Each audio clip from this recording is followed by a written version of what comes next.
गौतम बुद्ध अपने शिष्यों के साथ एक गांव में प्रवेश कर रहे थे। बुद्ध के ज्ञान और उनकी शिक्षाओं के बारे में सुनकर गांव के कई लोग उनसे मिलने आते और उनकी शिक्षाओं को सुनते। लेकिन उसी गांव में एक व्यक्ति था जिसे बुद्ध की शिक्षाओं से कोई लगाव नहीं था। वह उन्हें एक ढोंगी समझता था और बुद्ध के प्रति घृणा और क्रोध से भरा हुआ था।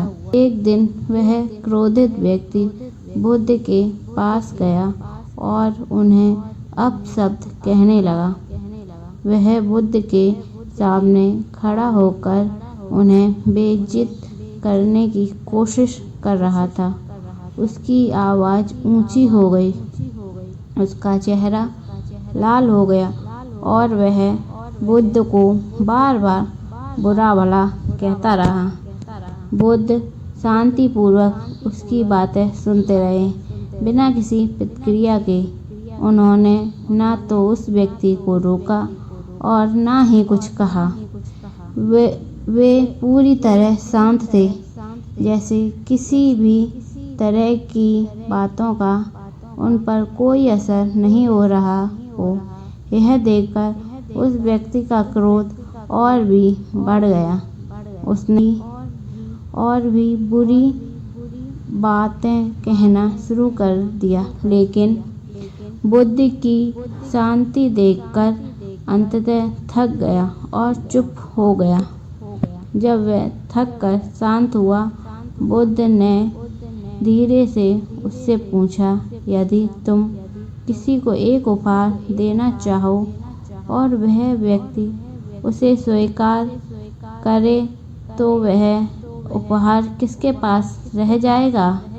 उस व्यक्ति ने कुछ क्षण सोचा और उत्तर दिया, यदि कोई उपहार स्वीकार नहीं करता तो वह उपहार उसके पास ही रहेगा जिसने उसे देने की कोशिश की थी। बुद्ध मुस्कुराए और बोले, ठीक वैसे ही जब तुम मुझे अपशब्द कह रहे थे और क्रोधित हो रहे थे तो मैं तुम्हारे गुस्से और शब्दों को स्वीकार नहीं कर रहा था। इसलिए यह सारा क्रोध और नकारात्मकता तुम्हारे पास ही रह गई। यह सुनकर वह व्यक्ति चौंक गया।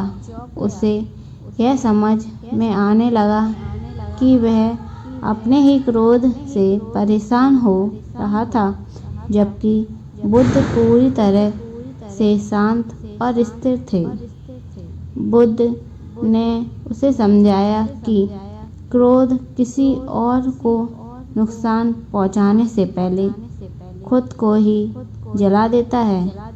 यह ऐसा है जैसे कोई व्यक्ति जलते हुए कोयले को किसी और पर फेंकने के लिए उठाए, लेकिन सबसे पहले उसकी जलन से वह खुद ही घायल हो जाता है। बुद्ध की इस सरल परंतु गहरी शिक्षा ने उस व्यक्ति के मन को हिला दिया। उसने तुरंत अपने किए पर पछतावा किया और बुद्ध से क्षमा मांगी।